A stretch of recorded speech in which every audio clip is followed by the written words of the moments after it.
I know this is a controversial subject for some. The topic or the title of the bill alone generates email traffic for everybody in the room.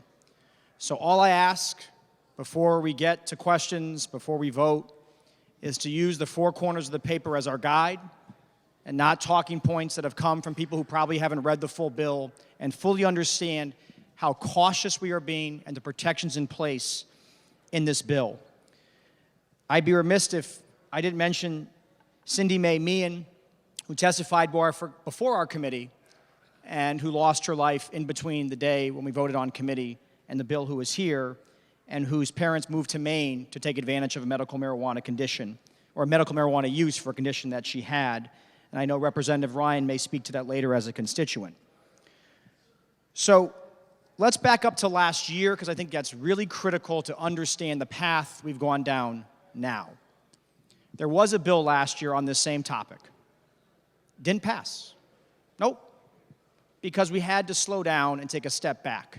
And sometimes in this chamber, emotion is difficult to overcome.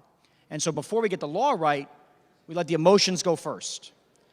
But fortunately, although I think a lot of us agreed on the emotional argument, we had to bring more people in, and everybody took a step back. All the advocates took a step back to get us where we are.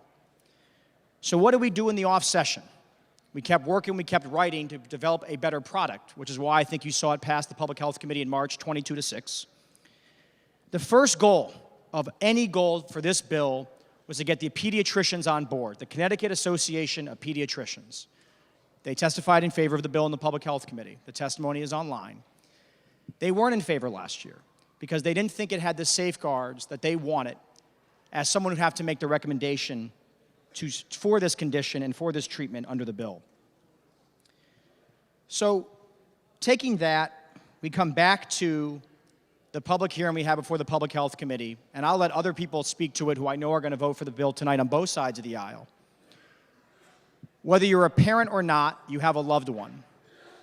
And these people came before us, these parents came before us to speak about their children and the conditions they suffer from. And these are not run-of-the-mill conditions. These are not headaches, aches. You can see if you look at lines 13 and go down through lines 24, we're talking about end of life, palliative care, uncontrolled, intractable seizure disorder. We're talking about spinal cord injuries. We would all pray as much as we could to wish that away from anyone that we love, but you can't. So, like anybody else, any patient, your fallback is medicine, physicians.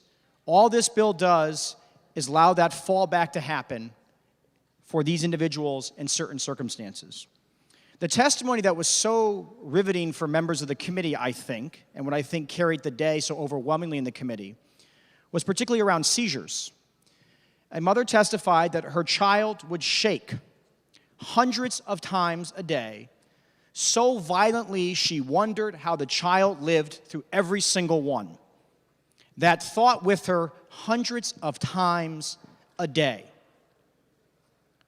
When using medicinal marijuana, not smoked, not inhaled, not vaped, solely from an oil dropped on the tongue, because that's what we're talking about here, are edibles, where the oil goes into food and you eat it. That's all we're talking about. No one's lighting up. The seizures went down to about 1 or 2 a day. Now, some will say, and I can't argue this, that it doesn't work for everybody in every condition. I don't disagree. I couldn't agree more. Maybe the percentage, and part of this bill goes into research, which will be the overlooked part, to try to find out exactly what works and what doesn't work, because there's such a lack of research, because the federal government obviously doesn't recognize it, and we only have a handful of states who have started this. But they'll say it works 20% of the time. Okay. So I'm the parent of the child for whom it worked. That's a major victory for me and my family. And for the 80% of people for whom it did not work, I suppose you could argue that there was potentially an ill effect from this. I don't know, maybe, and there's no science out there. But even if you argued it may have had some impact negatively on them for taking the oil, let me remind you what they're living with, what the underlying condition is. If shaking 200 times a day is worse for you than oil on your tongue, well, I'll just have to agree to disagree. So I think it's easy to say the legislature is giving marijuana to kids. That is not what we are doing. The other protections we built into the bill prepared from last year, different from last year. 2 doctors have to sign off, a primary care physician and a specialist who treats your specific disorder. So the idea that someone would game the system, a parent or guardian, to obtain marijuana is far-fetched given the protections in place. And I'd point to the current medical marijuana program for adults. Has anyone read an article of abuse? Can you point to a story where someone gamed the system? Frankly, it's still easier to probably go buy it down the street than it is to try to abuse the medical marijuana program to smoke it. So I get it's emotional, but I really ask people, and as the questions go forward, to really look at this and how limited it is. This will probably help no more than 100 people, a couple dozen of people. Seriously, I mean, I think that's all we're talking about for minors. But it has the potential to be life-altering for those families, and it far outweighs the risks associated with taking medical marijuana. Thank you, Madam Speaker.